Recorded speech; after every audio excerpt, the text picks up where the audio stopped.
Hello everyone, welcome to another new video. In this video I will show you how to fix video recording not working on Infinix GT30.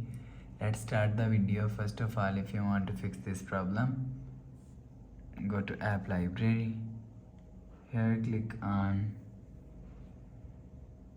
camera app and go back, close, click on settings app. Now in setting, scroll down and click on app management, click on app list. If you want to fix this problem, click on camera app and click on storage and cache. If you want to fix this problem, so clear cache camera app. After clear cache camera app, go back to home screen.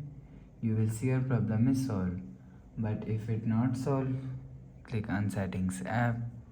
Now in setting, click on my phone. You will check your software update is latest.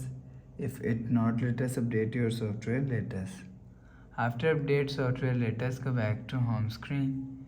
You will see your problem is solved. But if it's still not solved, click on settings app.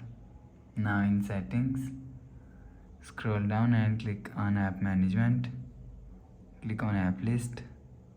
After click on app list, click on camera app and click on forward stop. After click on forward stop, go back to home screen. You will see your problem is solved. But if it doesn't fix this problem, so last solution is restart device. Just click and hold side power button. Click on this restart icon. Again tap on this restart icon. You will see phone is restart. After restarting, enter phone pin. You will see your problem is solved. So please subscribe for more new latest videos. Thanks for watching.